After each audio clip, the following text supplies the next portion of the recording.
تو آج سب سے بڑا المیہ یہ ہے کہ ہر آدمی دعاؤں پر اکتفا کر رہا ہے۔ دعائیں مانگنا ضروری ہے۔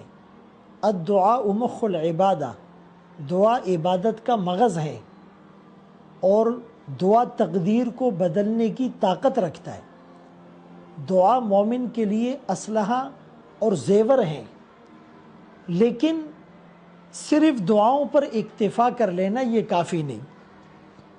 آج علماء بھی دعائیں مانگ رہے ہیں، حکمران بھی دعائیں مانگ رہے ہیں، عوام بھی دعائیں مانگ رہی ہے۔ حکمرانوں کا کام محض دعا کرنا نہیں، ان کا کام ہے قوانین کو نافذ کرنا، شریعت کو نافذ کرنا۔ جیسے گھر میں ہر آدمی کو اپنی ذمہ داری کا پتہ ہوتا ہے، گھر کے کفیل کو پتہ ہوتا ہے کہ میں نے صبح اٹھ کر آفس جانا ہے، گھر کی مالکن کو پتہ ہوتا ہے کہ میں نے صبح اٹھ کر بچوں کا اور شوہر کا ناشتہ تیار کرنا ہے، بچوں کو پتہ ہوتا ہے کہ ہم نے اٹھ کر اسکول، کالج، یونیورسٹی یا مدرسے جانا ہے۔ تو دنیاوی اعتبار سے تو ہر آدمی کو اپنی جے ڈی کا، اپنی رسپانسبلٹی کا، اپنے کام کا پتہ ہوتا ہے، لیکن آخرت کے حوالے سے ہم انتہائی غافل ہیں۔ اگر حکمرانوں سے کہا جائے کہ شریعت کو نافذ کرنے کے لیے کوئی عملی اقدام اٹھائیں تو وہ کہتے جی بس آپ دعا کریں، ہم بھی دعائیں کر رہے ہیں۔ بھائی آپ کا کام محض دعائیں کرنا نہیں، آپ کا کام امر بالمعروف اور نہی عن المنکر کے نظام کو قائم کرنا ہے۔ آپ کا کام اقامت صلاۃ اور زکوٰۃ کے نظام کو قائم کرنا ہے۔ آپ کا کام ملک میں فحاشی اور عریانیت کی روک تھام کرنا ہے۔ آپ کا کام سودی قوانین کا راستہ روکنا ہے۔ آپ کا کام لوگوں کو انصاف فراہم کرنا ہے۔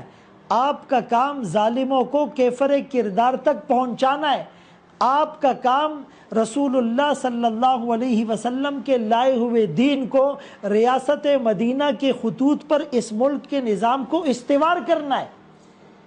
اذا وسد الامر الى غیر اہلہ، اذا اسند الامر الى غیر اہلہ فانتظر الساعہ، جب ذمہ داری نااہل لوگوں کے سپرد ہو جائے تو قیامت کا انتظار کرے۔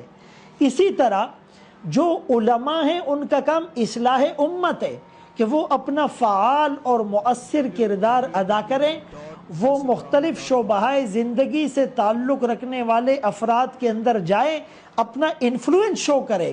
صرف یہ کہہ کر اپنی جان چھوڑا لینا کہ پیاسا کنویں کے پاس چل کر آئے گا، جو مسجد آئے گا، جو ممبر و محراب کے سامنے بیٹھے گا، اسی کو ہم فیض پہنچائیں گے، باقی ہماری ذمہ داری ختم، ہم عہدہ بنا ہو گئے۔ نہیں، ہمیں بادل بن کر ہر جگہ برسنا ہے۔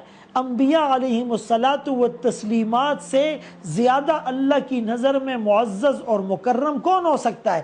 اللہ کے ہاں عرش پر جو ان کا پروٹوکول تھا وہ سب کو معلوم ہے، لیکن اس کے باوجود انبیاء لوگوں کے پاس چل کر گئے ہیں، بازاروں میں گئے ہیں، کسانوں کے پاس گئے ہیں، سرداروں کے پاس گئے ہیں، خطوط بھیجے ہیں، وفود بھیجے ہیں، اور خود عملی طور پر بھی ان کے پاس ایک ایک کے دروازے پر کئی بار گئے ہیں۔ تو علماء کو بھی صرف دعاؤں پر اکتفا نہیں کرنا بلکہ اپنا مؤثر اور فعال کردار معاشرے کے اندر ادا کرنا ہے۔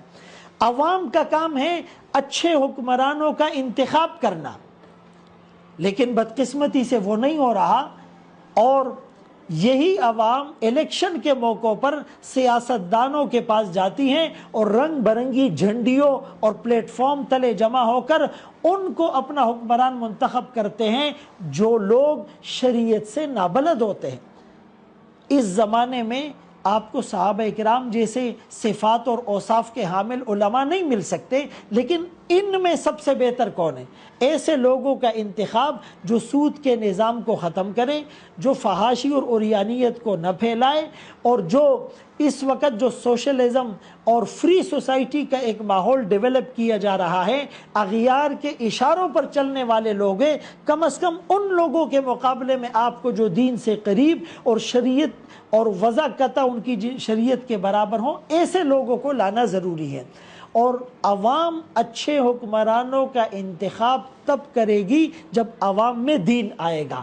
عوام میں دین کیسے آئے گا، ان کا عقیدہ کیسے مضبوط ہوگا، جب ان کا کنیکشن اور تعلق علماء کے ساتھ جڑا رہے گا۔ تو بہرحال ہر آدمی اپنے کرائیٹیریا کو اگر سمجھ لے، حکمران شریعت کے نفاذ کے لیے اپنے آپ کو تیار کرے، علماء اصلاح امت کے لیے میدان عمل میں اتر آئے، عوام حکمرانوں کا، اچھے حکمرانوں کا انتخاب کرے اور پھر مل کر دعائیں بھی کرتے رہیں، تو انشاءاللہ ملک کے اندر تبدیلی آ سکتی ہے۔